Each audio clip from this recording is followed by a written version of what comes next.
tal? ¿Cómo están? Buenas noches. Estamos en vivo y en directo, 21:03, 24 grados la temperatura en Asunción. Estamos en la Caja Negra por Unicanal como todos los martes. Hoy al final del bloque va a estar con nosotros el economista César Adario Soljancic. Él vino a participar de este foro latinoamericano de las ideas que se lleva adelante en nuestro país y que ha congregado a 14 expresidentes de la República, de la región, un foro de ideas muy interesante. Pero independientemente a la exposición del doctor César Adario en este foro, es un paraguayo economista joven quien forma parte del equipo económico del presidente de El Salvador, Bukele. Y han llevado adelante medidas económicas que hasta ahora han dado resultados a ese país. Vamos a compartir y charlar con él acerca de esa experiencia de un paraguayo que forma parte del equipo asesor del presidente de El Salvador, Bukele. Y vamos a desarrollar también lo que ya habíamos planteado el martes pasado, acá en la Caja Negra, tiene que ver con las filtraciones ilegales de la CEPRELAT. Esto ha generado varias reacciones en el ámbito político, principalmente un pedido de informe por parte del senador Basilio Bachi Núñez a la CEPRELAT y otras cuestiones muy llamativas y peligrosas a la vez, y que vienen a confirmar lo que habíamos revelado la semana pasada de este esquema que se montó en el gobierno de Mario Abdo Benítez, Carlos Arregui, cuando estaba al frente de CEPRELAT, y la gran articuladora, la viceministra de la CEPRELAT, Carmen Pereira, a partir de la filtración de esos correos en el que se leen cómo ha instrumentado a funcionarios leales para dirigir las investigaciones violando leyes, procedimientos internos de la CEPRELAT con el único propósito de perseguir a sus adversarios políticos. Nosotros inclusive tenemos audios acá, aparecen registros que abiertamente, porque eso está acá en los audios, lo que pasa es que hoy están en una cacería de brujas en la CEPRELAT. Nuestras fuentes están muy temerosas y en esos audios se escuchan cuando abiertamente, por ejemplo, en una reunión en el banco con funcionarios del Banco Nacional de Fomento, la viceministra de la CEPRELAT dijo: nuestro objetivo principal en la CEPRELAT es este sector, específicamente el Grupo Cartes. Queremos liquidarle al Grupo Cartes y al principal referente de ese grupo. ¿Y qué es lo que nos dijo el domingo a la noche el doctor Ricardo Preda, Pedro Velar, abogados? Que hay un manual de procedimiento. Los funcionarios por ley no pueden filtrar información de carácter confidencial. Pero más allá de la filtración de la información de carácter confidencial, lo más grave de todo esto es la manipulación del contenido de esos informes de carácter confidencial. La manipulación del contenido que después se distribuyen a algunos actores políticos, a medios de prensa, y se pretende instalar una cuestión que no es, y que eso ahora se está evidenciando. Y este tema de las filtraciones, el caso, revelación de secreto, simulación de evidencias, alteración de datos, sabotaje, todos los responsables de la utilización de la CEPRELAT como garrote político deben pagar las consecuencias penales. Nosotros tenemos un informe en relación a ese tema. Y después también la cacería interna que se ha desatado en la CEPRELAT. ¿Saben hasta dónde llega? Le amenazan a los funcionarios con someterlos a la prueba del polígrafo. Y a esto se suma la intervención de computadoras de algunos funcionarios. Es increíble, cuando se dieron las filtraciones de información de carácter confidencial no se ha aplicado la CEPRELAT, pese a la observación que había hecho Gafilat. No se aplicaron las medidas, los protocolos para evitar las filtraciones. Claro, ¿cómo lo iban a hacer si las mismas autoridades eran las que ordenaban esas filtraciones, como iban a ordenar también que se haga o que se vea el protocolo para evitar esas filtraciones. Sin embargo, ahora están haciendo para saber quiénes son los funcionarios que nos pasaron información a nosotros, al equipo de la Caja Negra, para contar esto que contamos la semana pasada y que les pone en evidencia a las principales autoridades de cómo han instrumentado esa institución para lo que hemos considerado el garrote político. Y vamos a arrancar con esto. ¿Se acuerdan el seguimiento que le estamos dando al caso Banco Central del Paraguay? Se dio un caso extremadamente llamativo, la sanción que había firmado el presidente del BCP, José Cantero, una sanción a una entidad financiera. El presidente del BCP formó parte de esa entidad financiera sancionada con una multa millonaria y algunos ex empleados de esta entidad financiera. Y José Cantero formó parte de esa entidad financiera, era gerente general y él se excluye de estas multas y se habla de un blanqueo con anuencia de la Superintendencia de Bancos. ¿Y qué es lo que dispuso el directorio del BCP?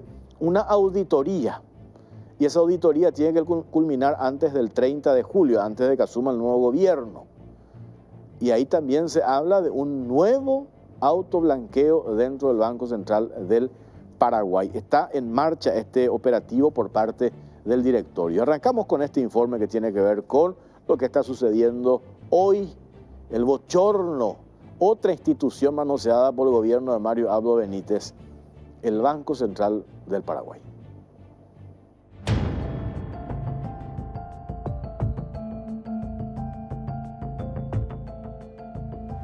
En marcha otro operativo autoblanqueo del directorio del Banco Central del Paraguay. El directorio del Banco Central del Paraguay dispuso la realización de una auditoría a diferentes dependencias de la institución, con el supuesto objetivo de que se investigue el caso del sumario y sanción al Banco Interfisa, donde el presidente José Cantero fue excluido pese a que estuvo trabajando en esa entidad cuando ocurrieron las irregularidades detectadas. En la auditoría ordenada por la banca matriz, se instruyó indagar sobre la actuación que tuvieron la Superintendencia de Bancos y la Unidad Jurídica, pero de vuelta se excluyó de la investigación al propio directorio del Banco Central, en atención a que el presidente José Cantero y el director Fernando Filártiga estuvieron directamente vinculados en el pasado con la entidad que ahora sancionaron. Resulta también llamativo que el directorio del BCP haya ordenado que la auditoría, entre comillas, termine antes del 30 de julio, justamente previo al comienzo del nuevo gobierno, lo cual hace sospechar que se pretende contar con un documento que avale y justifique las actuaciones que tuvieron en la institución en este caso. Con esto, se concretaría un nuevo autoblanqueamiento por parte del directorio del BCP, tratando de atribuir las responsabilidades a otras áreas del BCP, como la unidad jurídica y a la superintendencia de bancos, pero desligando de toda culpa al directorio, sobre todo a José Cantero y a Fernando Filártiga, quienes se encuentran en la mira por este mega escándalo.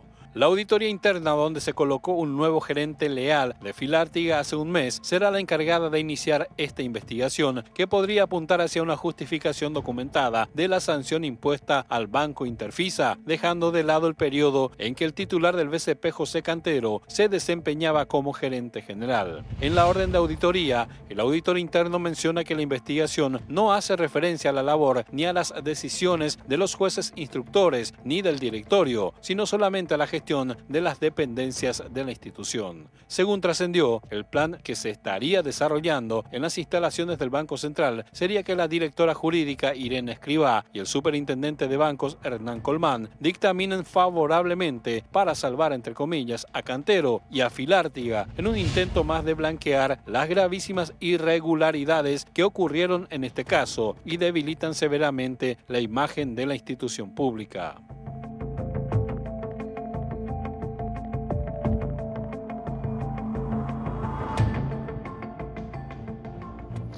Y en relación a este operativo blanqueo, ¿cuáles son las explicaciones que tiene que dar, que hasta ahora no lo hizo, el presidente del Banco Central del Paraguay, José Cantero? Llamativamente no habló, no dijeron absolutamente nada. La Contraloría General de la República ya hace un pedido de informe al Banco Central del Paraguay, serie de puntos, y lleva la firma del Contralor Camilo Benítez. También los funcionarios del BCP le piden a José Cantero por devolverle la credibilidad y por cuidar la imagen de la institución, que expliquen esto que es considerado un bochorno y un blanqueo por parte del presidente del Banco Central del Paraguay. Pero tenemos en este informe las explicaciones que debe dar José Cantero, titular del Banco Central del Paraguay.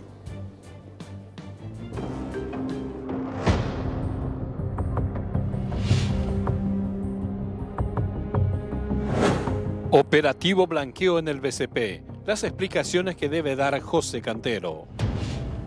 El presidente del Banco Central, José Cantero, debe explicar su participación en la sanción al Banco Interfisa, al llamativamente excluirse el periodo en el que él fue gerente general de la entidad financiera multada. Él mismo solo se limita a defenderse, pero sin aportar datos esclarecedores que despejen las dudas y sospechas. Pedidos de explicaciones por doquier recibe José Cantero sobre la polémica que estalló en el Banco Central del Paraguay por su exclusión de la sanción realizada al Banco Interfisa, donde estuvo como gerente general. En medio de la avalancha de cuestionamientos que surgió por este caso, los propios funcionarios de la máxima entidad financiera salieron al paso para solicitar a Cantero y al resto del directorio que brinden una explicación clara y transparente, ya que existía mucha preocupación e incertidumbre en el sector. En representación de los funcionarios de la institución, Rubén David Sena, secretario del SINGLU BCP, y Rodrigo Marcelo Saracho, del Sintra BCP, indicaron que es importante que el Banco Central realice una aclaración lo antes posible, antes que refuerce sus mecanismos de supervisión y control para prevenir futuros incidentes similares, de modo a garantizar la confianza en el sistema financiero en general y la institución en particular. Al igual que los trabajadores del Banco Central, también la Contraloría General de la República desea conocer los pormenores del escandaloso autoblanqueo de José Cantero, a quien remitió un pedido de informe el pasado 4 de julio. En su misiva, la autoridad contralora exige que se le proporcione los antecedentes del caso, la resolución mediante la cual se designó a los jueces sumariantes, la fecha en que la institución tomó conocimiento del hecho y fecha en que se inició el sumario. También solicita el periodo que abarcó el sumario, la nómina de los jueces sumariantes, de los directivos de Interfisa, de los titulares de la superintendencia de bancos y otros directivos que participaron de manera directa durante el periodo que duró el proceso.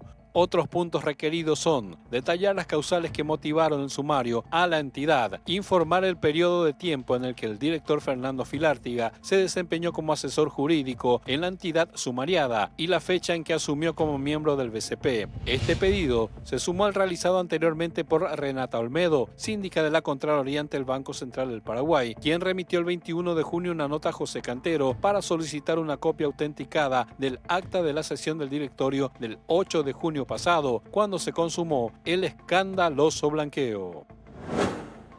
José Cantero habló, pero no aclaró. Tras llamarse a silencio por varios días, el presidente del Banco Central, José Cantero, salió a dar explicaciones a medias, pero decidió hacerlo únicamente con periodistas de medios de comunicación de su confianza. En una entrevista con Última Hora, Cantero negó haber sido juez y parte en la sanción al Banco Interfisa, pero no explicó por qué llamativamente se excluyó el periodo en el que él fue gerente general de la entidad multada. Solo alegó que se respetó la autonomía de la Superintendencia de Bancos y sus conclusiones en el proceso de sumario. Asimismo, señaló que como integrante del directorio del Banco Central no tiene ninguna atribución legal para iniciar una investigación, proponer un sumario y mucho menos para impedirlo.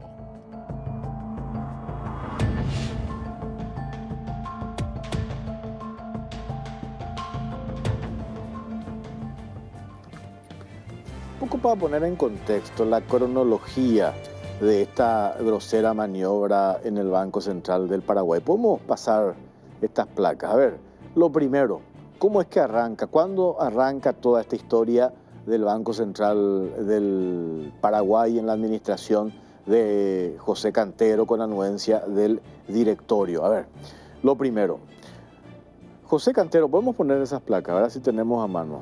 Se incorpora a esta entidad financiera se incorpora en el 2014 y formó parte hasta el 2017, siendo el gerente general de esta entidad bancaria. En el 2017,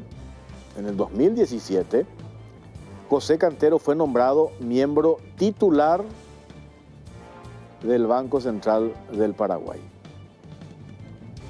Al año siguiente, en el 2018, Cantero asume como presidente de la matriz financiera y ese mismo año se descubrió la irregularidad ocurrida. Eso aparece en los informes de la Superintendencia de Banco, irregularidad ocurrida en la entidad financiera donde él formaba parte. Empieza a descubrirse que eso venía desde el año 2016, cuando no se reconocieron pérdidas en el banco que estaba a su cargo. Recién a finales del año 2022, cuando transcurrieron 5 años, se inicia el sumario por las irregularidades detectadas. La Superintendencia de Bancos, bajo el mando de Hernán Colmán, omitió investigar a Cantero, pero sí a quienes administraron la entidad desde 2018 en adelante.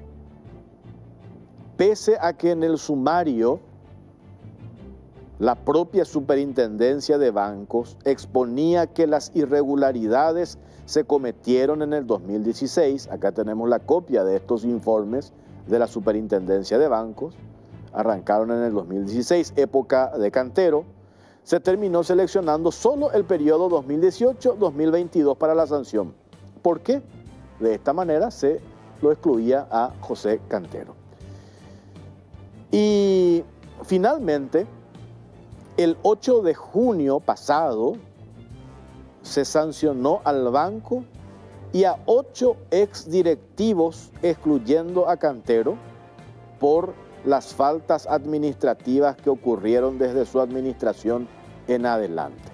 Esta es la cronología de la grosera maniobra que se llevó adelante en el Banco Central del Paraguay y por la que tanto el síndico, la síndica que está en el Banco Central, representante de la Contraloría, pidió un informe. También hizo lo propio Camilo Benítez, actual Contralor General de la República, la reacción de los funcionarios, referentes incluso del sector financiero que se pronuncian en relación a este tema y cómo esta cronología a través de estas placas que acabamos de mostrar confirma cómo hicieron esta operación blanqueo en el Banco Central del Paraguay, única y exclusivamente para beneficiar a José Cantero. Y hay otra cuestión que compartieron con nosotros, un hecho que también a propósito de este tema de la auditoría que dispuso el directorio del Banco Central, que por eso hablamos de un autoblanqueo. Esto es muy llamativo, ¿por qué? Porque aparece acá que en un intento, algunos interpretan desesperado por autoblanquearse, el directorio del BCP dispuso esta auditoría a diversas dependencias con el supuesto objetivo de que se investigue el sonado caso de la sanción a esta entidad financiera. Y aparece el presidente Cantero, el director Fernando Filártiga, que fueron juez y parte ambos, ya que previamente habían trabajado para la entidad que fue sancionada. Y lo llamativo e increíble en toda esta historia, en la auditoría ordenada por el directorio del Banco Central, se instruye a investigar a la Superintendencia de Bancos, a la unidad jurídica, pero se excluye de la investigación al propio directorio del BCP, cuando en realidad lo que corresponde es precisamente que se indague qué sucedió al interior del directorio donde se habrían cometido las irregularidades. Y este es el otro dato muy interesante. El directorio ordenó que la auditoría termine antes del 30 de julio. ¿Por qué antes del 30 de julio? Porque antes de que inicie el nuevo gobierno de Santiago Peña, que toma posesión el 15 de agosto, y así tratar de tener, entre comillas, un documento que busque justificar las irregularidades que se cometieron, en este caso, en el Banco Central del Paraguay, administración de José Cantero. A la vuelta de la pausa nos metemos con el tema CEPRELAT, las repercusiones de esto que habíamos publicado la semana pasada acá en la Caja Negra y cómo están reaccionando las autoridades.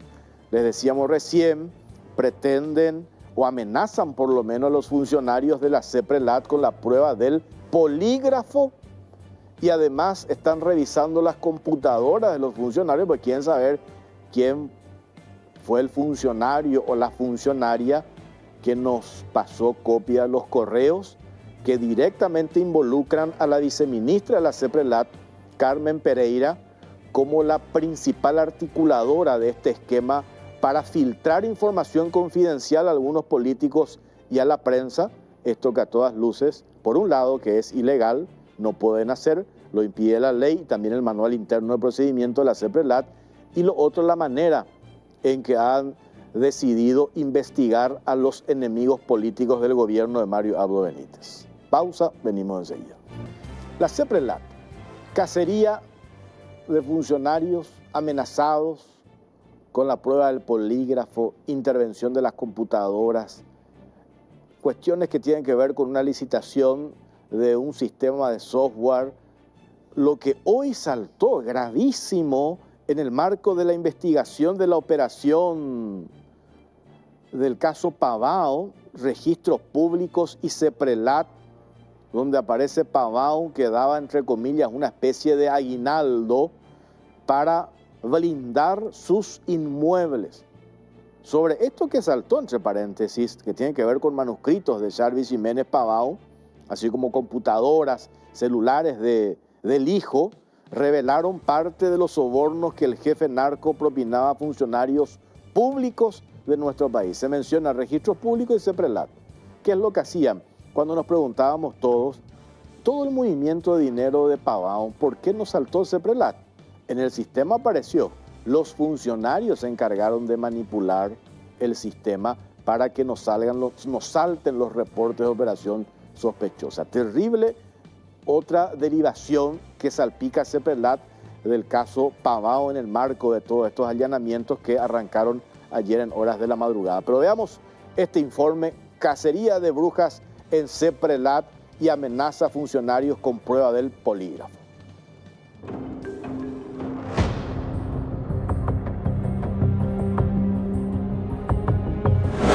CEPRELAT, crónica de un esquema de filtraciones utilizado como garrote político, parte 3. Tras la divulgación en la Caja Negra de documentos internos y correos electrónicos que revelaron la manera en que se instrumentó la institución para servir de garrote político en contra de los adversarios políticos del gobierno, en la CEPRELAT se desató una verdadera cacería en busca de los responsables de facilitar la información. Ninguna de estas acciones se aplicaron cuando se filtraron, en varias ocasiones, documentos confidenciales que afectaban a los enemigos políticos del actual gobierno. Polígrafo. Los funcionarios de la CEPRELAT fueron advertidos que serán sometidos al polígrafo y que todas las computadoras de la institución serán intervenidas. Las órdenes hasta el momento fueron verbales y expresadas por las cabezas de la institución, René Fernández y la viceministra Carmen Pereira. Los funcionarios encargados de realizar la investigación interna, entre comillas, son la directora de informática, Silvia Benavides, y el director financiero, Hernán Quiñones. Durante el año 2022 se dieron 39 filtraciones de informes de CEPRELAT publicados en medios de comunicación. En ninguno de los casos detectados se aplicó lo que establece el reglamento antifiltraciones, el cual establece que la CEPRELAT debió abrir dentro de las 48 horas de las filtraciones el procedimiento establecido para casos de difusión indebida de información. Ahora, ante el arribo del nuevo gobierno en la intención de borrar rastros, aplican una férrea política interna con el único fin de detectar a los funcionarios infieles. Movidas internas. a través de la resolución interna 258, fue removido del cargo de director general de análisis financiero y estratégico Guillermo Preda, considerado el funcionario más leal y el que sucedió a Carmen Pereira en la dirección que ocupa actualmente, sindicado de ser el nexo que proveía información clasificada a los medios de prensa aliados. En su reemplazo fue designado Francisco Pereira Coene, considerado otro funcionario leal al equipo responsable de las filtraciones e investigaciones dirigidas desde la institución. Licitación a las apuradas. La Secretaría de Prevención del Lavado de Dinero, CEPRELAD, estaría buscando concretar otro acuerdo con la misma empresa local que presta sus servicios para la gestión de los datos sensibles de la institución, lo cual despierta suspicacia ante el acceso que pudieran tener las autoridades salientes durante el próximo gobierno. En el año 2021, la CEPRELAD, a cargo de Carlos Arregui, en ese entonces firmó contrato con la empresa paraguaya Viesfera SRL, representada por Mauricio Mercado, en el marco de una licitación para ofrecer los servicios técnicos y desarrollos en la solución SaaS. Según los antecedentes, los funcionarios de CEPRELAD contaban desde el año 2020 con un software para el manejo de los datos de la institución, pero requerían de una herramienta para aprender a optimizar su manejo, por lo que se contrató la solución técnica, resultando adjudicada a la empresa local. El equipo de la Caja Negra realizó una verificación de las licitaciones sobre sistemas operativos SaaS, software para gestión de datos utilizados en la CEPRELAD, donde se constató que el proveedor Viesfera SRL registra llamativamente una sola participación y adjudicación del Estado paraguayo. De acuerdo con lo publicado en la Dirección Nacional de Contrataciones Públicas, esta empresa se presentó a finales del 2021 al llamado hecho por la CEPRELAD y, siendo la única oferente en este proceso, fue adjudicada por la suma de 803 millones de guaraníes para ofrecer el servicio. En el marco de esta licitación, la CEPRELAD solicitó cotizaciones a las empresas especializadas en el servicio técnico y desarrollo en la solución SaaS para establecer su precio de referencia. En ese sentido, la encargada de enviar las notas fue la directora de informática de la institución, Silvia Benavides, a quien los responsables de las empresas dirigían sus respuestas con las cotizaciones correspondientes. Según puede constatarse en una de las notas, fueron 3 las firmas consultadas, entre las cuales aparece la firma SAS de Argentina. Durante este proceso licitatorio, la CEPRELAD envió invitaciones a 5 potenciales oferentes para participar en la convocatoria, entre los cuales no figuraba la empresa Viesfera SRL, la cual de golpe y sopetón apareció en la apertura de ofertas como una intermediaria de SAS de Argentina. La mencionada firma local, que tiene como representante legal a Mauricio Mercado, se dedica hace más de 10 años a ofrecer servicios analíticos y de inteligencia de negocios, según su página web. Esta fue la primera vez que pujaba en una licitación y además fue la única oferente en presentarse en este proceso, por lo que sin muchas vueltas fue adjudicada. De acuerdo a datos acercados a la producción de la Caja Negra, ahora se quiere licitar de vuelta otro paquete para la misma empresa en cuestión. Conforme al detalle publicado por la Dirección Nacional de Contrataciones Públicas en un pliego de bases y condiciones, estaría todo encaminado para cerrar en los próximos días la segunda licitación para la empresa Viesfera SRL. El temor que existe es que las autoridades actuales, los leales a la viceministra Carmen Pereira, sigan teniendo manera de acceder al software tras dejar la institución pública luego del cambio de gobierno, porque todo apunta a que seguirán teniendo vínculos y contactos con esta empresa que ofrece la solución tecnológica para el manejo de los datos sensibles.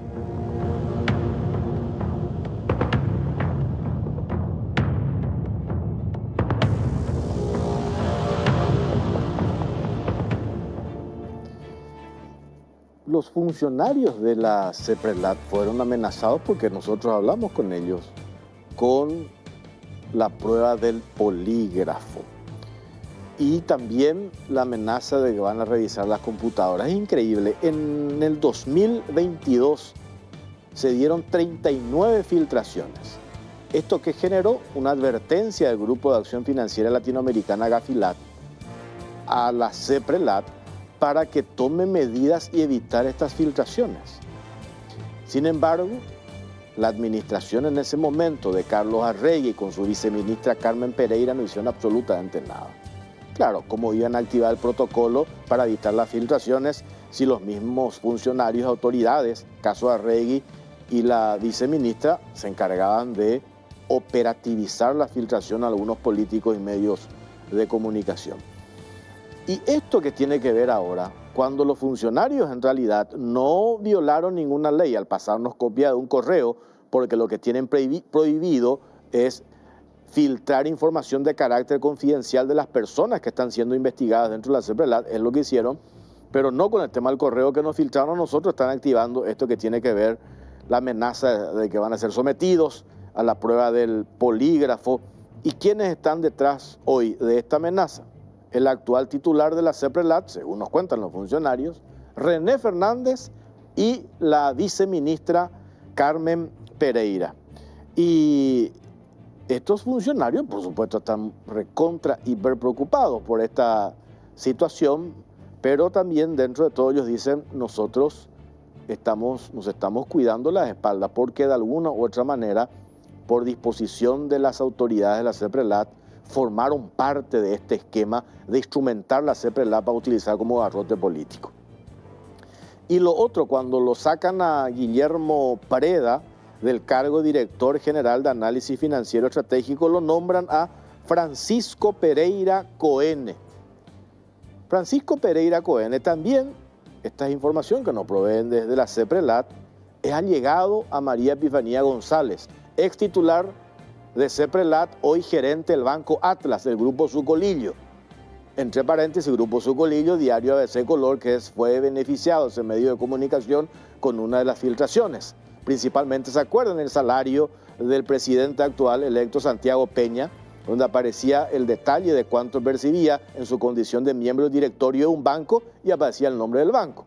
Información que no fue codificada, porque la información que sale de CEPRELAT cuando va a la Fiscalía o va a la Contraloría o va a la Subsecretaría de Estado de Tributación, sale el nombre de los bancos para no exponer a las entidades bancarias con códigos. Sin embargo, lo que se publicaba en los medios no salió con código, salió el nombre del Banco BASA, que no es ningún secreto. Todos los miembros del directorio de las entidades bancarias más o menos ganan el mismo salario. Bueno, esa información se filtró desde las entrañas de CEPRELAT. Ahí se activó el protocolo, no se activó ningún protocolo. Y a propósito de esto, en este informe de filtraciones ilegales de CEPRELAT, los funcionarios responsables se exponen a cárcel. Veamos el informe.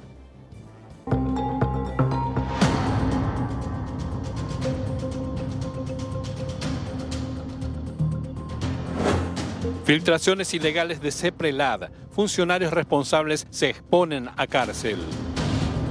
Los funcionarios y autoridades responsables de las filtraciones que se hicieron desde la CEPRELAT con el único fin de perseguir a los adversarios políticos del gobierno de turno se exponen a una pena privativa de libertad de hasta 5 años o multa. Con el fin de sacar rédito político en las elecciones, el gobierno de Mario Abdo Benítez utilizó las instituciones del Estado para perseguir a sus adversarios, ventilando sus movimientos financieros y armando conjeturas tergiversadas. En este esquema montado, la viceministra de CEPRELAT, Carmen Pereira, fue quien articuló las filtraciones. La misma solicitaba a sus funcionarios leales investigar a políticos y empresas. Luego, estos datos sacados de contexto y de forma malintencionada eran filtradas a la prensa e incluso publicadas en las redes sociales. Una muestra de ello fue el salario que percibía el entonces candidato presidencial Santiago Peña en la banca privada. Al respecto, el abogado Ricardo Preda indicó que la información financiera está protegida contra la filtración de los funcionarios, tanto públicos como privados. Además, consideró que el monto que ganaba Peña coincidía con los niveles que cobraba un directivo en el sistema financiero,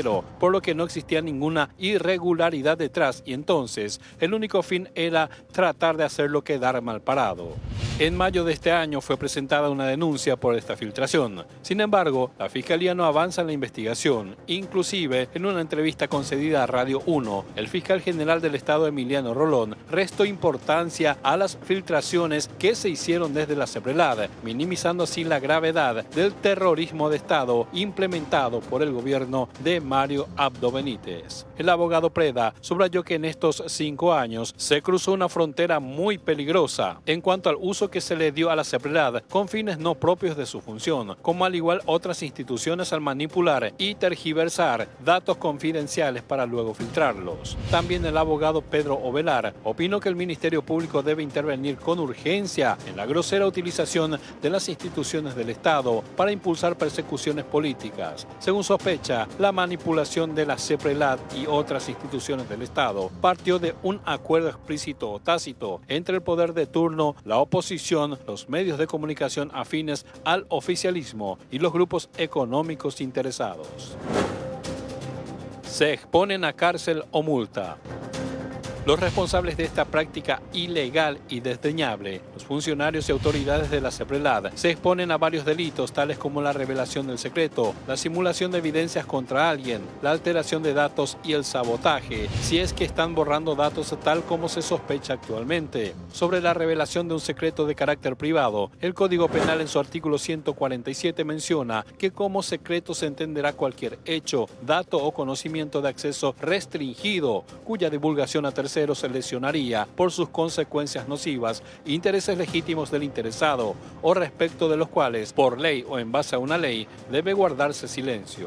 En el artículo 148 de la revelación de secretos privados por los funcionarios o personas con obligación especial, se establece que el que revelara un secreto ajeno, llegado a su conocimiento en su actuación como funcionario o perito formalmente designado, será castigado con pena privativa de libertad de hasta 3 años o con multa. La persecución penal del hecho dependerá de la instancia de la víctima. El artículo 315 de la revelación de secretos de servicio establece que el funcionario que revelara un secreto que le haya sido confiado o cuyo conocimiento hubiera adquirido en razón de su cargo, atentando con ello contra los intereses públicos, será castigado con pena privativa de libertad de hasta 5 años o con multa. En estos casos será castigada también la tentativa. En tanto que el artículo 318 de la inducción a un subordinado a un hecho punible establece que el superior que indujera o intentara inducir al subordinado a la realización de un hecho antijurídico en el ejercicio de sus funciones o tolerara tales hechos será castigado con la pena prevista para el hecho punible inducido.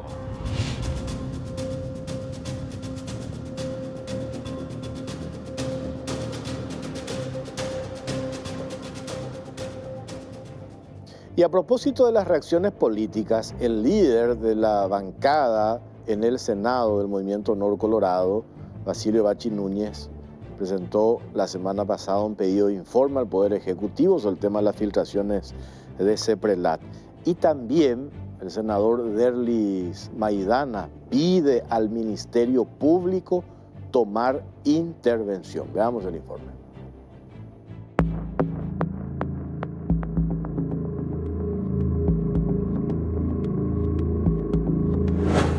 Filtración. Plantean pedir informes a CEPRELAD e insisten en intervención fiscal.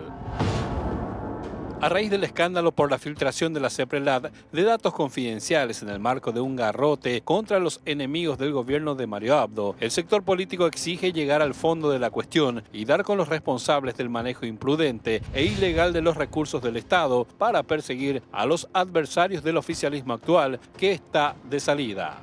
La semana pasada, el líder de la bancada de Honor Colorado en el Senado, Basilio Bacci Núñez, presentó un pedido de informe dirigido al Poder Ejecutivo y a la Secretaría de Prevención del Lavado de Dinero o Bienes CEPRELAD, el cual deberá ser aprobado o rechazado en plenaria y guarda relación a las filtraciones de informes de inteligencia y el esquema montado por el actual gobierno dentro de la CEPRELAD mediante la elaboración de informes secretos con fines políticos. Entre los puntos requeridos figuran los siguientes: informar sobre la normativa legal que debe considerarse para el procedimiento de codificación de los nombres de los sujetos obligados y de los analistas financieros de la Unidad de Inteligencia Financiera CEPRELAD, UIF. Reportar si existen informes que se hayan elaborado sin ajustarse a las normativas legales. Comunicar sobre los requerimientos para iniciar una investigación por parte de la Unidad de Inteligencia Financiera y si se permite hacerlo de oficio y en qué caso se aplica. Remitir la nómina completa del personal y los que fueron desvinculados durante el año 2023, renuncias al cargo, término de comisionamientos, traslados y términos de contratos. Detallar los cargos que ocupaban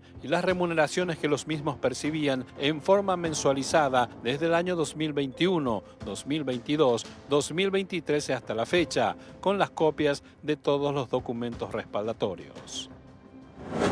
Instan a la Fiscalía a investigar. Por su parte, el senador colorado Derlis Maidana instó al Ministerio Público encabezado por Emiliano Rolón a impulsar una investigación de oficio del esquema de filtración y purga interna en la CEPRELAD. A su parecer, urge que la Fiscalía investigue lo más rápido posible y ponga fin a la práctica de utilizar información sensible y confidencial contra los enemigos políticos, tal como se realizó a través de la CEPRELAD en el gobierno de Mario Abdo. Maidana cuestionó que el mandatario saliente Mario Abdo Benítez no respetó la institucionalidad durante su gestión, ya que hizo mal uso de los entes públicos para perseguir a quienes disentían con su administración. Anticontrabando, CEPRELAD, SENAD y anticorrupción fueron las instituciones utilizadas para perseguir a los adversarios políticos. El congresista sostuvo que no se aplicaron los códigos de reserva al dar a conocer información sensible mediante las redes sociales y medios de prensa, como por ejemplo sacar una factura de la Secretaría de Estado de Tributación del salario de Santiago Peña. En este caso, no se activó el protocolo para dar con los responsables, ya que solo tenían acceso al sistema Carmen Pereira y Carlos Arregui, de acuerdo con Maidana. Con este caso se confirmó que siempre hubo persecución y filtraciones, por lo que insistió que se debe cortar de raíz esta ilegal práctica para que en el futuro no se vuelvan a utilizar otras instituciones del Estado para perseguir a los enemigos políticos.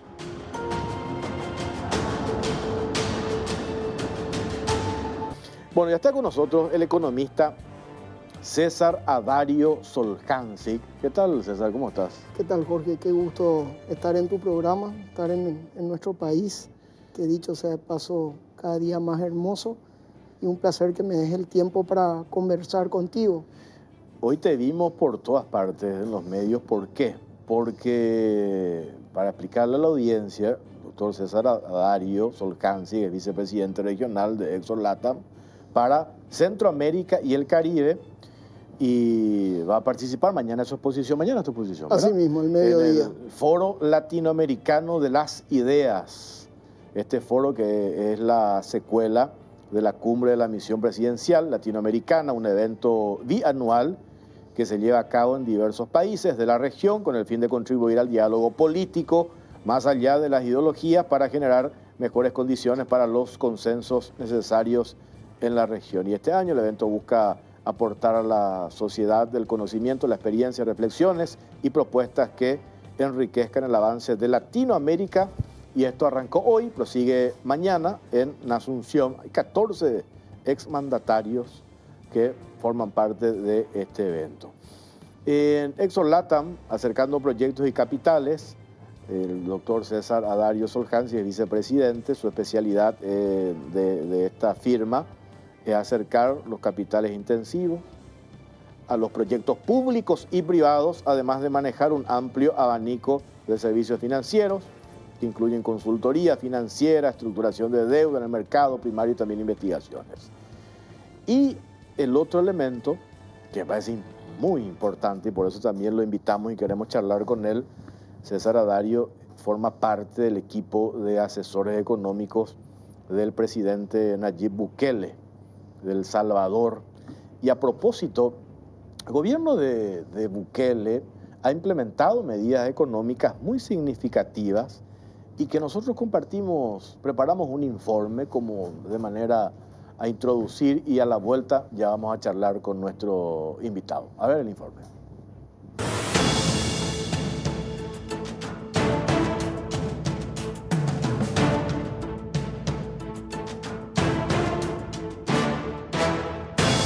Las medidas económicas más importantes del gobierno de Bukele.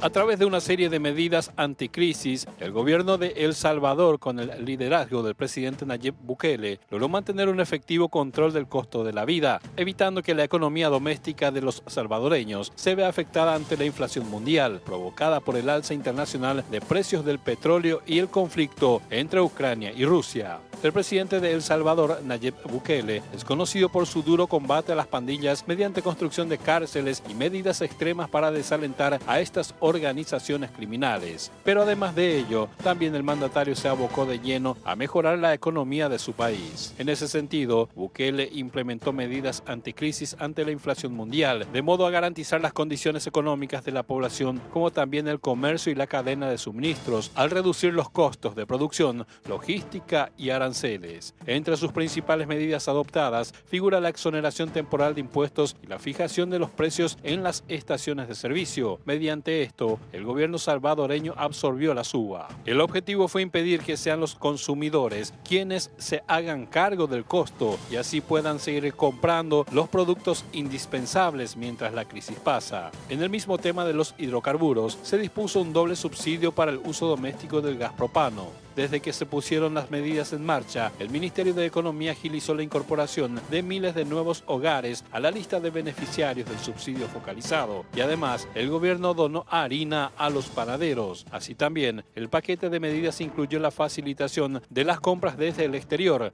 tanto de alimentos como de otros bienes que son esenciales para elaborarlos, concentrado animal e insumos agrícolas. Además, dispuso que el fisco sacrifique ingresos al exonerar de tributos las importaciones. El presidente Bukele se anticipó a la crisis mundial por la inflación y con su rápida actuación posibilitó que los bolsillos de las familias salvadoreñas no se vean perjudicadas. Según su ministra de Economía, María Luisa Allen, las estrategias gubernamentales de Bukele permitieron que el país registrara crecimiento histórico. Estas ayudaron a la estabilización de los precios de los combustibles, el gas, la energía, así como la eliminación de impuestos a productos de la canasta básica.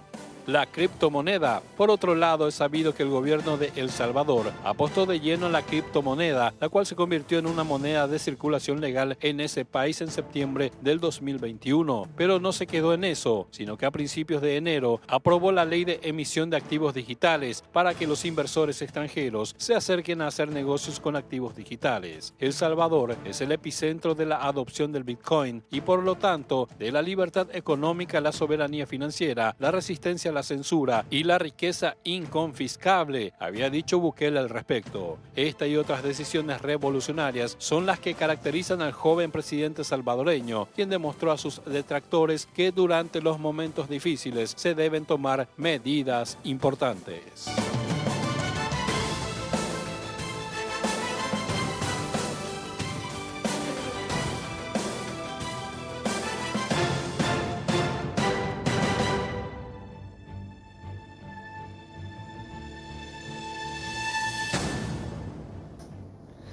Doctor César Adario, a ver, antes de entrar al tema Salvador, mañana, ¿de qué va a hablar en el foro? Voy a hablar de Latinoamérica en los mercados internacionales de bonos y emisiones.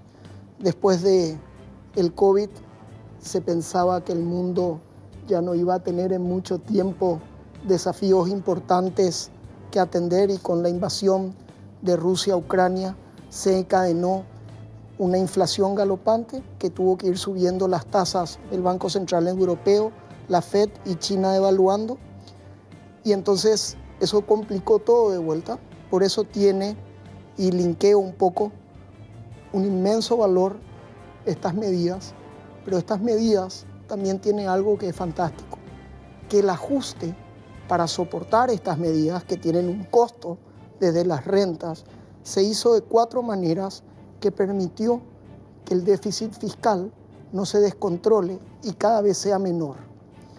Ese es el gran desafío que tenía el presidente Bukele y que pasó realmente con nota sobresaliente. Porque muchas veces, Jorge, nosotros vemos o se ve fuera de El Salvador algo que es muy atractivo y que seduce por una cuestión mediática, que es el tema de la seguridad, que es completamente cierto y es un éxito rotundo, el triunfo del gobierno sobre las pandillas. Pero hay un campeonato económico que fue brillantemente abordado y que se solventó de la manera más prudente y con una ortodoxia que permitió que el pueblo no tenga que pagar los costos pandémicos, los costos de la inflación. Y eso es lo interesante. A ver, es interesante esta mirada que vas a dar mañana en este foro, ¿verdad? Donde están, agrega cuánto, creo que 14, si no me equivoco, ex mandatarios, ¿verdad? Recién leíamos cuál es la intención de este foro. Pero independientemente de eso, no sé si vale la pena, pero ¿cómo llegaste a ubicarte y a estar allí en la línea directa con el presidente Bukele y formar parte de ese equipo de asesores en materia económica? ¿Cómo César Adario llega a trabajar con el presidente de El Salvador? Sí, yo trabajo en una firma que es un gigante de los mercados, que es Exor, que tiene hecho 65 emisiones a lo largo de 13 países, 40.000 millones de dólares, operaciones en Paraguay, que te menciono para después retrotraernos a lo que muchas cosas que se hicieron en El Salvador sale de un laboratorio que se hizo en el Paraguay 30 años atrás, como la recompra de bonos, que no es nada más y nada menos que la operación Finelli trasladada a otro país. Entonces, la firma a mí me da la posibilidad de manejar el Triángulo Norte, que son los países de Guatemala, El Salvador y Honduras. Entonces, a través de la firma para la que trabajo, empiezo a interactuar con el presidente, primeramente en Nueva York, que yo estaba ahí, y después ya con la sede regional en El Salvador. Y cuando llegamos, uno de los primeros desafíos era enfrentar la pandemia, y El Salvador, como nuestro país y como muchos otros, tenía problemas en sanidad muy grandes, no cubiertas por gobiernos anteriores que realmente tenían al país en la desidia, ¿verdad? Siendo un país muy pobre en comparación a los otros países de Centroamérica incluso. Entonces hicimos la primera emisión del presidente Bukele, un eurobono de $1.000 millones. Y $1.000 millones, Jorge, para el Paraguay puede parecer algo normal, sí, porque tenés que pensar que el PIB paraguayo es el doble del PIB salvadoreño. Entonces, $1.000 millones para El Salvador, primero era un récord en volumen, que era casi el 4% del PIB. Es como que el Paraguay emitiese 3.500 millones de dólares. Segundo, a 33 años, al 9%, y solo pagó intereses por todo ese tiempo. ¿Qué permitió eso? Eso permitió que se haga el hospital, sí, permitió cumplirle al Fondo Monetario Internacional, que había dado un engagement de $390 millones para la pandemia, y permitió hacer frente de una manera muy correcta a la pandemia. Pero también ubicó a El Salvador en el mapa de Wall Street, porque se sacó 1.000 millones, pero se tuvo 5 veces más de oferta. O sea que si El Salvador hubiese querido, hubiese podido tomar 5.000. Pero por un acto de prudencia y de control fiscal, se tomó los 1.000, que era el objetivo. Y como te decía, y hablábamos de las diferentes medidas, una de las cosas que había que hacer era ajustar desde la política y no desde la gente. No era subir impuestos, sino era ampliar la base de la gente que pagaba. Hoy El Salvador, después de Uruguay, es el país que más recauda impuestos sobre el PEA. Y se hizo la reducción de, vos imaginate, en un país que tiene 20.000 kilómetros cuadrados, 21 veces más chico que Paraguay, sí, con más población, tenía 263 municipalidades y se llevó a 40. Eso significa $250 millones por año, de ahorro. Quiere decir que en los próximos 10 años El Salvador va a tener 2.500 millones de sobrante de caja. A eso se sumó la reforma de las cajas previsionales, que eso es un tema que, por ejemplo, a nosotros podría ser un modelo a replicar. Pues nosotros tenemos un problema previsional súper grande, que es una sangría sí, inmensa. El Salvador tenía problemas similares con algo más complicado, que las AFP son privadas. El sistema jubilatorio salvadoreño es privado y se hizo una conversión del sistema con unos cambios de FOPS a SIPS que permitió no solamente al percentil más bajo darle 30% más de pensión, sino que durante 4 años liberó $500 millones al Estado, con lo cual va a cubrir la brecha fiscal. O sea, realmente independientemente a que hay gente que te pueda gustar y gente que no te pueda gustar, los datos numéricos del gobierno de El Salvador son irrefutables y eso se ha manejado brillante. A ver, hay cuestiones y características similares, digamos, ya haciendo una comparación. Sí. El otro día un futuro ministro del gobierno de Santiago Peña hizo referencia al presidente Bukele, es un sector que salió a disparar, dice, ¿por qué nosotros vamos a copiar cuando nosotros tenemos que desarrollar nuestras propias estrategias?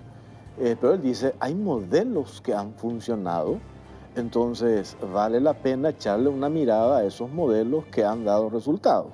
Totalmente. Y en materia de estas medidas, a juzgar por lo que vos estás diciendo y por lo que estábamos mirando también, por lo que nos enteramos a través de los medios de comunicación, hay un resultado significativo en las cuestiones de las medidas económicas que se fueron implementando durante estos últimos años en el gobierno de Bukele.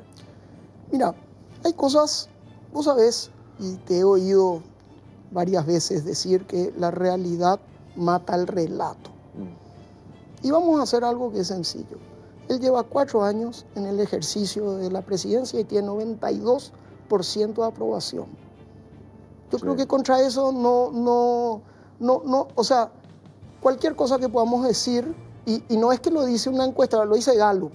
Entonces, creo que es un presidente que realmente ha entendido el sentido de solucionar los problemas que son de estadistas, porque son problemas que se solucionan hoy y que tal vez el gran resultado, como el tema de las cajas de pensiones, los vas a ver en 20 años, pero plantó hoy esa semilla. Entonces creo que realmente, y desde mi humilde posición, siempre el objetivo es colaborar. Pero también te quiero decir una cosa, por la popularidad y por la ascendencia del presidente Bukele, es que tal vez uno se hace más conocido. Pero nosotros trabajamos en Guatemala, en Honduras, en Trinidad y Tobago, en Costa Rica, en República Dominicana. O sea, tenemos funciones similares a las que hacemos en El Salvador, incluso en ciertos estados de México, que son realmente países, pues son más grandes que nuestra economía. Hacemos cosas similares, lo que pasa es que no, o los gobernadores o los presidentes de países no tienen la repercusión ni esa caja de resonancia que tiene el presidente Bukele. Hoy en Paraguay tenemos cuestiones no resueltas. Por ejemplo, la necesidad de definir qué hacemos para saldar la deuda del tema Yacyretá. Sí. Lo otro, la famosa deuda que tiene el Estado a través de Petropar con Venezuela, tema PDVSA. Se han planteado iniciativas, reingenierías, ya que mencionaste lo de la experiencia de la empresa donde estás como vicepresidenta, aquella reingeniería financiera con la famosa operación Pinelli en la década de ¿cuándo? Los 90, ¿verdad? Los 90. Sí. Aclaro que era un niño cuando... claro, nosotros tenemos referencia. Sí, sí. Ya estaban los medios de comunicación, pero me acuerdo, era tu padre exactamente el protagonista en toda esa historia, ¿verdad? El doctor César Adario. Y después lo otro, doctor, que siempre nosotros hablamos con el presidente Andes, le decimos al presidente Andes, todos los presidentes, no solamente el que está ahora, ¿cómo vamos a solucionar el tema de los cortes? Puede ser que nosotros tengamos estas hidroeléctricas y no tengamos todavía definido en forma nuestro sistema de transmisión. Cada tanto viene una tormentita como la que tuvimos, creo que hoy hay amenaza de tormenta ahora, y se nos corta la energía. Le preguntamos al presidente Andes, ¿cuánto necesitamos? 500 millones de dólares. Bueno, le preguntamos al presidente de SAP, ¿cómo es posible que vos habrás visto, es cierto, después de un par de años volviste a Paraguay, hay unas cuestiones muy positivas, pues las calles están en una situación desastrosa? Le preguntamos al presidente de la Andes, nos dicen, tenemos una cañería de hace 40 años. ¿Qué necesitamos para mejorar eso? 500 millones de dólares. Y tenemos el problema de las escuelas. Cada año el mismo drama, número altísimo, las escuelas que se caen a pedazos, que no se hace el mantenimiento, el riesgo que eso implica para los chicos. Y le preguntamos al director de infraestructura del Ministerio de Educación y Ciencia y le decimos, ¿cuánto necesitamos para poner en orden todas las escuelas públicas del país? 500 millones de dólares. ¿Por qué no nos planteamos, cuando mostrábamos acá en el informe, hacíamos referencia, momentos difíciles se tienen que tomar medidas importantes? Yo decía, le dije inclusive en un programa hace 2 fines de semana atrás al futuro ministro de Hacienda, al doctor Carlos Fernández Valdovinos, vamos, tenemos todavía la capacidad de endeudarnos en serio, pues hagamos en serio y planteemos estas soluciones de raíz. Porque si vamos aumentando nuestra deuda de a puchito y al final no se ven los resultados de manera inmediata. En el tema de la pandemia nosotros nos hemos endeudado 1.600 millones de dólares y no hemos visto precisamente algunas sí cuestiones quizás de revoque, pero no esos hospitales que hemos visto como hizo el presidente Bukele en El Salvador. O sea, pongo nomás como ejemplo la necesidad de hoy replantear esto, de hablar en serio. Hoy hay un problema en el Ministerio de Hacienda, que el futuro ministro de Hacienda dice, nuestro déficit fiscal es real. Oficialmente el ministro de Hacienda hoy del gobierno de Marito dice... El déficit fiscal es 5%. Bueno, por ahí oficialmente Hacienda nos dicen 3,5. Sí, pero cuando vos ves la deuda, a las constructoras, la deuda a los hay 700 millones de dólares. La farmacéutica, tenés 500 millones de dólares más. 700. Imagínate. 700. Entonces, ¿cómo resolvemos eso? Apelando un poco a tu experiencia, a todas estas medidas importantes impuestas en un país con resultados positivos, pero con características similares en años anteriores al nuestro. Yo primeramente te voy a decir algo que es la base de lo que yo creo que son los problemas que nosotros tenemos como país. Para mí el Paraguay no tiene problemas económicos. De hecho, yo creo que en la próxima revisión de nota vamos a hacer grado de inversión, por lo cual debernos va a salir más barato aún de lo que nos sale. Técnicamente nosotros somos grado de inversión porque cuando vos ves las tasas de las emisiones de los grados de inversión son similares a lo que Paraguay emite. Nuestro problema es político y de consenso. Entonces, vamos a partir de una base. Nosotros tenemos que en el año 2000 el presupuesto de la nación era 3 veces menos del de hoy. Y mi pregunta es, ¿vos ves 3 veces más inversión que en el 2000 o mejoras o 3 veces mejores escuelas? Y no estoy hablando de un gobierno que estuvo y que se va, de un gobierno... No, te estoy hablando pero es lo que te decía, en la línea del tiempo. De apuchito, hagamos como me acuerdo y siempre lo menciona, al finado doctor Teruco Papalardo dijo, aprovechemos lo que tenemos hoy, lo que cuesta Itaipú y vamos a endeudarnos en serio y ponemos como garantía lo que cuesta hoy Itaipú, 70, 80 mil millones de dólares. Y consigamos, no sé, no 1.000 millones de dólares como consiguieron ustedes, pues consigamos más y hagamos estas reformas urgentes. La diferencia es que El Salvador no tiene Itaipú, ni tampoco tiene Yacyretá. Entonces, por eso 1.000 millones es realmente una cifra súper importante. Yo te dividiría por pasos. Yo creo que el déficit fiscal es una cuestión del gasto público y de calidad del gasto público, que ya viene siendo una bola de nieve, que eso es lo peligroso. Ya tenemos una costumbre del último periodo de tiempo de estar usando la tarjeta para vivir y eso debe ser cortado. Lo segundo que yo creo, lo que vos decís de la ANDE, de ESAP, yo no creo que ahí necesites deuda pública.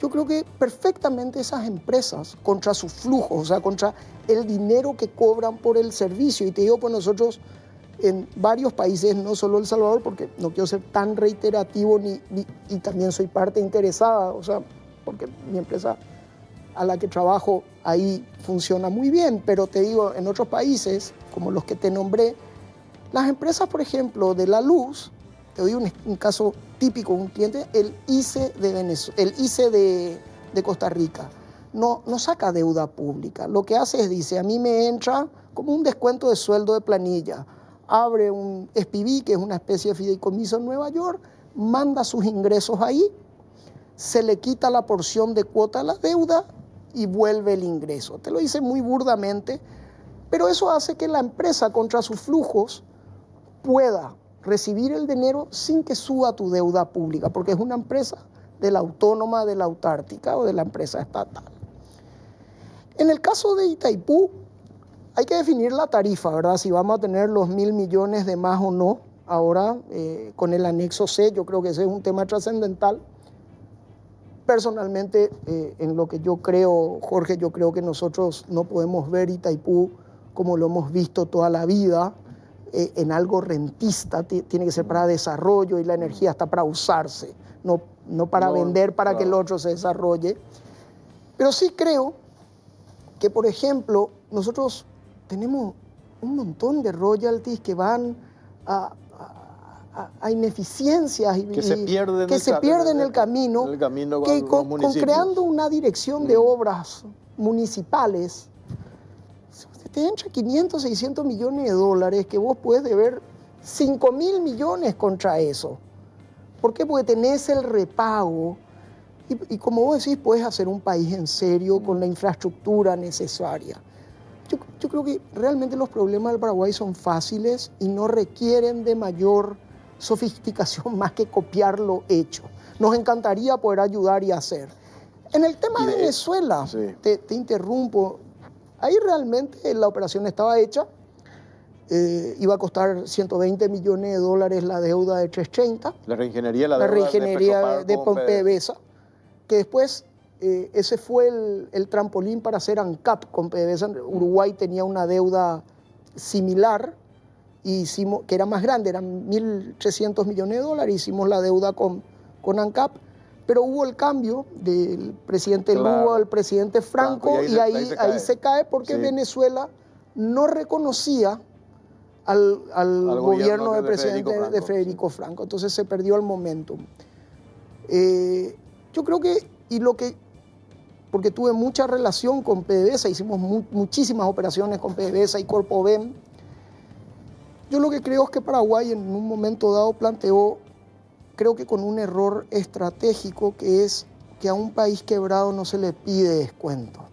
Y nosotros íbamos a un descuento directo cuando habían otros mecanismos que se podían encontrar el descuento generándole un beneficio contable a PDVSA que no se utilizó, o que la segunda parte no se utilizó, para ser sinceros. Creo que eso es un tema a solucionar, esa es una espada de Damocles que cuelga sobre Petropar. Eso está acá. Yo creo que va a haber sentencia en París, muy posiblemente sean 500 millones, me puedo equivocar, no soy abogado. En contra de Paraguay. Por supuesto, en contra de Petropar, ¿verdad? Sí, en contra de Petropar, que es lo mismo, el Estado. Eso es algo que hay que negociar. Yo creo que el presidente Peña dio un primer paso, que es al diálogo y acá no estamos hablando de preferencias ni de gustos, sino porque de gestos, ¿verdad? De gestos con Nicolás Maduro, y porque es el canal con el que vas a tener que negociar. O sea, los países tienen intereses, no amistades, y nosotros tenemos un interés directo, que es una deuda que nos puede perforar muy fuerte. Vos imaginate, si vos le sumás a los 600, 700 que se debe, más el déficit fiscal del 1,5, más de vuelta 500 millones, es un regalito duro el que le toca al presidente que asume. A mí me decían los gremios de la construcción, una deuda de casi 400 millones de dólares con ese sector. Ya hablaron con los referentes del nuevo gobierno, le dice se va a pagar, pues se va a pagar en enero y febrero. Y hoy las empresas constructoras ya no están en condición de aguantar 1 o 2 semanas más. Entonces, no sé de qué nos sirvió también hacer obras de infraestructura, al final no le pagamos a las empresas constructoras, ¿verdad? Tengo que hacer una pausa cortita, a la vuelta seguimos charlando con el economista César Adario. Ya venimos. Por último bloque, 22 y 21, muchos mensajes de la gente. ¿Se acuerdan de vos? ¿Cuánto tiempo estuviste fuera? ¿O vas y venís? No, voy y vengo, ¿verdad? Pero tenía mucho tiempo, había venido 2018, en junio del 2018, porque mi hijo se había egresado del colegio, y después vine 2014, 2015, o sea, voy y vengo. Ustedes, representación de la empresa, tomaron ya contacto con referentes. Bueno, este gobierno ya está de salida, con el nuevo gobierno que asume el 15 de agosto. Realmente tuve una comunicación muy amena con el presidente electo, telefónica, muy corta. Obviamente era una felicitación por el triunfo. También tuve un breve contacto, más que nada por bilateralidad, con algunas otras personas, pero sí, estamos súper abiertos. Obviamente que Paraguay es un país de potencialidades. A mí me gusta el perfil del presidente nuevo, o sea, creo que es una persona que tiene las capacidades, y no te digo las capacidades desde el punto de vista de los estudios, eso, porque hay mucha gente, hay mucho talento en nuestro país, pero Él ya estuvo en el Estado, fue ministro de Hacienda, entonces conoce muy bien la botonera de cómo mover los resortes y eso te ahorra una curva de aprendizaje súper larga. Sí. Creo que va a poder tomar acciones más rápidas, más concretas, porque conoce la administración de lo que es un gobierno.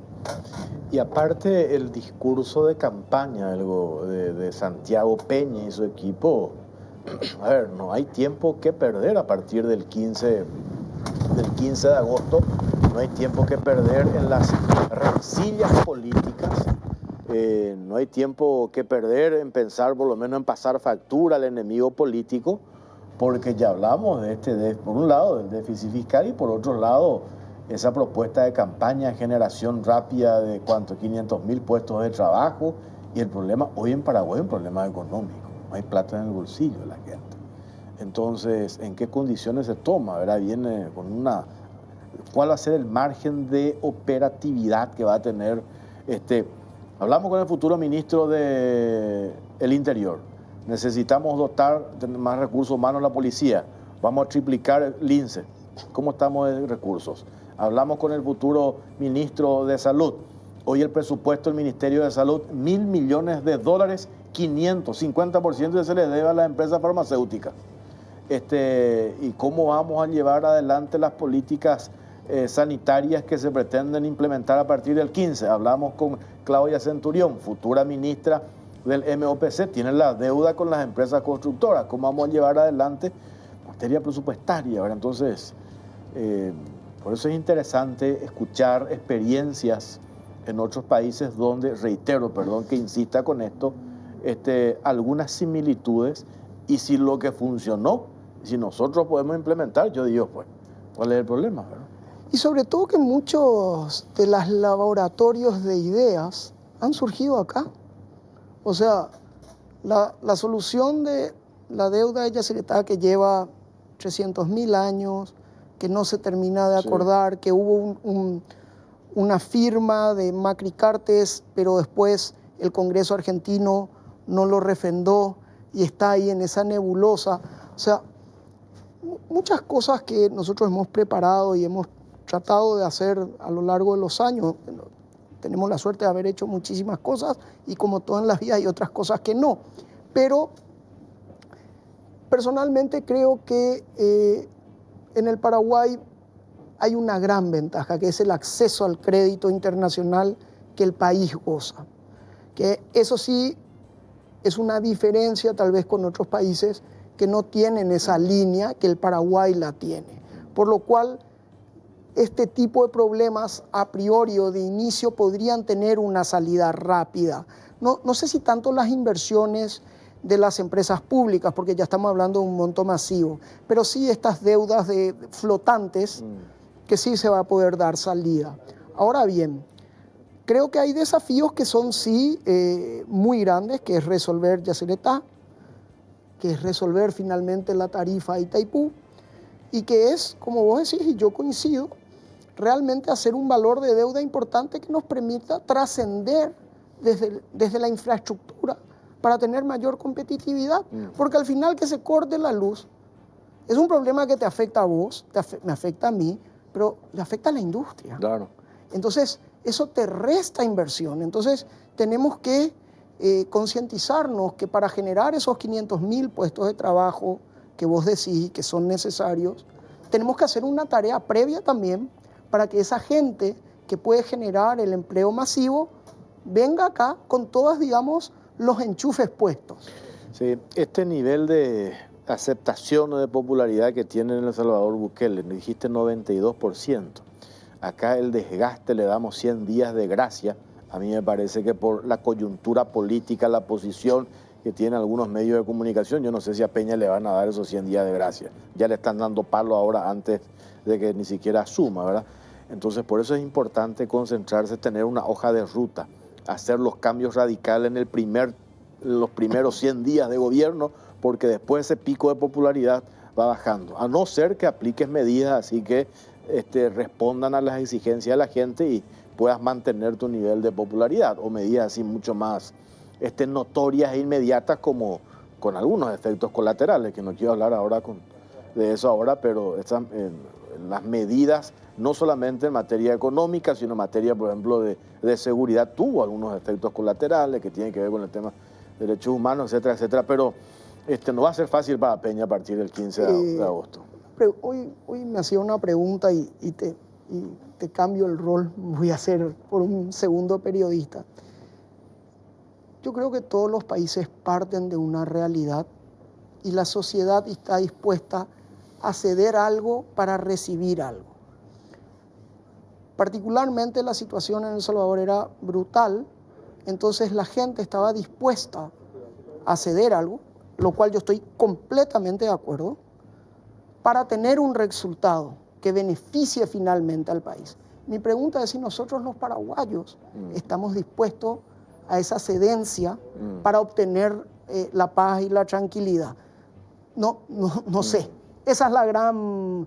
Las sociedades pueden tener los mismos problemas, mas no pueden querer las mismas soluciones. Sí. Entonces, ese es un debate No tengo la respuesta hoy. Me preguntás y es para analizar, ¿verdad? Hoy yo, ojalá no lleguemos a eso, pero veo como, no sé si es una cuestión de percepción de redes sociales nomás, pero no quiero que nos vayamos rumbo a que seamos un país agrietado, así como la Argentina, ¿verdad? Con posiciones así tan intransigentes y posturas irreconciliables. Ojalá que no, ¿verdad? Ojalá que no. César Adario, doctor, un gusto charlar contigo. Mañana es tu disertación. Mañana en el foro de ideas al mediodía. Mediodía. Y ¿te quedas hasta cuándo? Me quedo hasta jueves incluido. Sí. Así que un placer Podemos inmenso. charlar todavía por ahí en la radio. Va a ser un gusto y muchas gracias por tu tiempo. Gracias a vos. Y un gusto verte, no envejeces. Igualmente. Gracias. Bueno, nos vamos. Gracias por acompañarnos. Nos reencontramos el próximo martes en otro capítulo de La Caja Negra. Buenas noches.